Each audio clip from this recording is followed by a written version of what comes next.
정부의 영끌 전세 대책 이번엔 통할까? 조금 전 정부가 김현미 장관과 홍남기 부총리가 전세난, 전세 대책을 발표했습니다. 공급량을 늘리겠다는 게 주된 골자인데 그 안에 여권에서 밝혔던 이 호텔방을 전셋집으로 공급하겠다라는 내용도 포함되어 있을지 잠시 후에 이야기 나눠보겠습니다. 그런데 어제 김현미 장관은 그 호텔방 좋다라고 밝혔습니다. 들어보시죠. 호텔을 사서 전세를 놓겠다, 월세를 놓겠다. 국토부에서 실무적으로 검토가 된 적이 있습니까? 그거는 저희가 지금 하고 있는 정책이기도 하고요. 호텔을 사가지고 전월세 네, 놓는 지금 게 그런 요구사항이 많이 있습니다. 그럼 호텔을 사서 예. 전월세를 놔달라고 하는 요구가 있습니까? 호텔 측에서 이제 그 호텔이 영업이 안 되는 이런 호텔들이 있습니다. 근데 그런 것들을 리모델링을 해서 청년주택으로 공급하는 일들을 하고 있는데 굉장히 반응이 좋습니다. 주로 이제 1인 가구들이 이제 해당이 되겠죠. 그런 집들은. 그런데 굉장히 호응이 좋습니다. 그 사례를 좀 주십시오, 자료를. 예, 저희가 머지않아 또 그쪽 뭐랄까 좀 근사하다 그럴까 아무튼 잘 되어 있는 사례를 한번 발표할 기회가 있을 겁니다. 호텔 같은 데는 원래 좀 입지가 좋지 않습니까?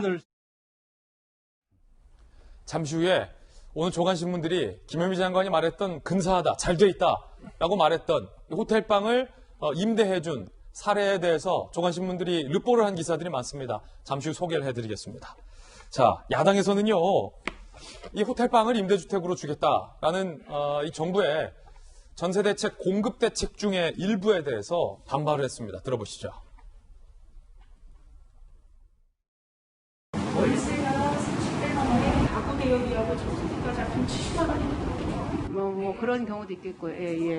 호텔을 A 가구, 그걸 리모델링 하고 또 호텔 관련된 시설성이 있을까라는 우려를 많이 하는 거예요. 많은 그 요구가 현재 있는 것이고 의미가 있을 것으로 지금까지는 평가되어 왔습니다. 종로구 숭인동에 있는 그 옛 호텔 4월 달에 207가구가 추첨해서 들어가가지고 살지를 못하고 180가구가 취소를 하고 나왔습니다. 장관님이 자꾸만 너무 긍정적으로만 말씀하시고 그래서 제가 걱정이 돼서 그래요. 시장 상황을 조금 더 파악해보시라. 이게 전부가 아니란 말씀을 드리고 저희가 봐도 좀 문제점이 있어서 SH의 사업을 좀 수정을 해야 되지 않느냐라는 얘기를 했고요. 내일 저희가 말씀드릴 기회가 있을 것 같습니다.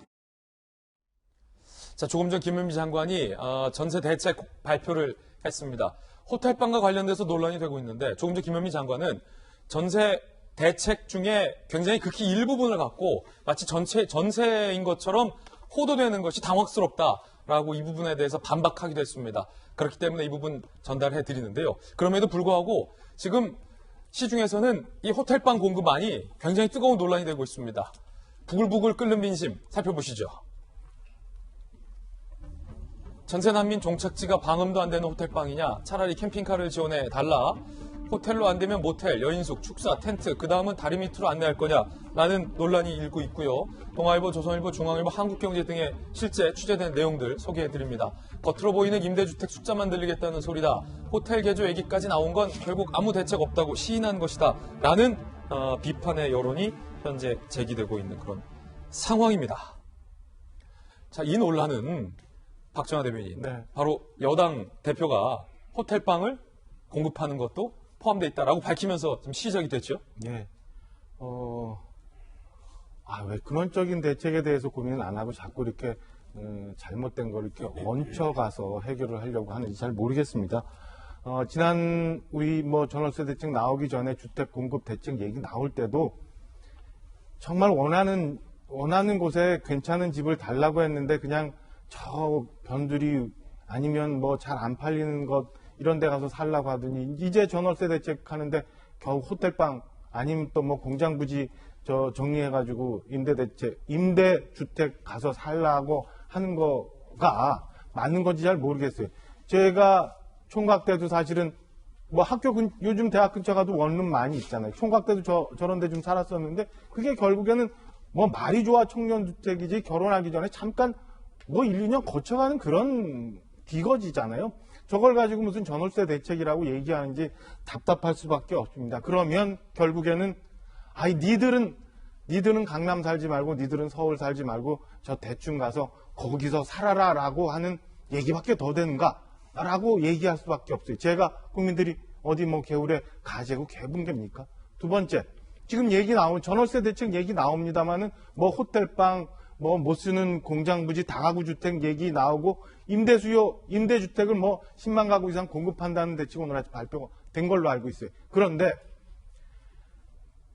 전세라도 임대주택 말고 내가 차곡차곡 저축해서 우리 좀 괜찮은 집 만들어 달라고 했지 누가 임대주택 달라고 한 거 아니잖아요. 다소 조금 비싼 전세주택도 내가 한 푼 두 푼 아껴가지고 괜찮은 집 있으면 그 집 찾아 들어가겠다고 하는데 전세도 못 들어가게 해요. 대출 다 막아놔요. 집도 못 사게 하고. 이제는 결국에는 전세 내가 골라가는 게 아니라 결국에 임대주택 하면은 등록해갖고 추첨해서 배정받을 거 아니에요.